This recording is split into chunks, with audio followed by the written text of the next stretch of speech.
Abu Dhabi में इस समय NIVD एक्सपो 2025 चल रहा है। ये एक इंटरनेशनल नेवल डिफेंस एग्जीबिशन है जहां दुनिया भर के डिफेंस मैन्युफैक्चरर्स अपने लेटेस्ट प्रोडक्ट्स प्रदर्शित करते हैं। ये कुछ वैसे ही है जैसे स्कूल में साइंस एग्जीबिशन में बच्चे अपने इनोवेटिव प्रोजेक्ट्स लेकर आते थे। बस फर्क इतना है कि यहाँ साइंस के मॉडल्स की जगह आधुनिक हथियारों और युद्ध पोतों की प्रदर्शनी लगी है। NAVDEX में दुनिया के 65 से ज्यादा देशों की अलग अलग कंपनियां हिस्सा ले रही हैं, लेकिन इस बार सभी की नजरें भारत की ब्रह्मोस मिसाइल पर टिकी हैं।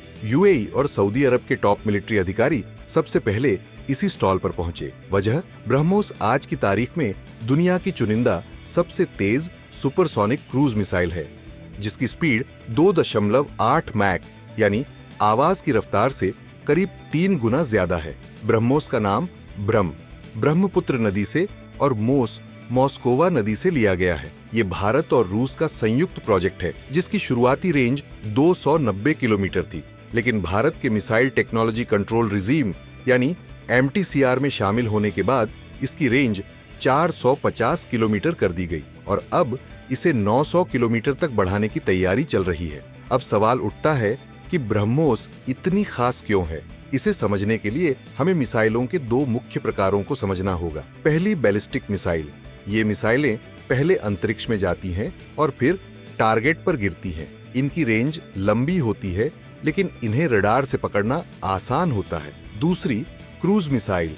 ये जमीन या समुद्र के समानांतर उड़ती है, जिससे इन्हें पकड़ना मुश्किल हो जाता है। ब्रह्मोस सुपरसोनिक क्रूज मिसाइल है, यानी यह बहुत कम ऊंचाई पर बेहद तेज रफ्तार से उड़ती है। इसमें रामजेट इंजन का इस्तेमाल किया गया है, जो इसे स्थिर और तेज बनाता है। पुरानी मिसाइलों में टारगेट को हिट करने के लिए मैनुअल कंट्रोल जरूरी था, लेकिन ब्रह्मोस फायर एंड फॉरगेट तकनीक पर काम करती है, यानी मिसाइल को लॉन्च करने के बाद यह अपने टारगेट को खुद तलाश कर उसे नष्ट कर देती है। NAVDEX में सिर्फ UAE ही नहीं, बल्कि सऊदी अरब, इजिप्ट, इंडोनेशिया और वियतनाम जैसे कई देश इस मिसाइल को खरीदने में दिलचस्पी दिखा रहे हैं।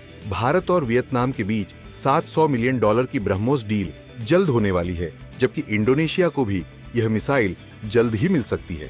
खैर, भारत जिस तरह ब्रह्मोस को साउथ ईस्ट एशिया के देशों को बेच रहा है, उससे चीन की टेंशन बढ़ गई है। वियतनाम, फिलीपींस और इंडोनेशिया सभी चीन के विस्तारवाद से परेशान हैं और भारत अब इन देशों को मजबूत करने की दिशा में बड़ा कदम उठा रहा है। NAVDEX में ब्रह्मोस के प्रति बढ़ती दिलचस्पी इस बात का संकेत है कि भारत अब सिर्फ डिफेंस एक्सपोर्टर नहीं, बल्कि एक नेट सिक्योरिटी प्रोवाइडर बनने की ओर बढ़ रहा है और ब्रह्मोस मिसाइल इस नई रक्षा रणनीति की रीढ़ बनने जा रही है। अब आपका क्या कहना है? क्या भारत की ब्रह्मोस को खरीद सकता है UAE? हाँ या ना में कमेंट करके जरूर बताएं।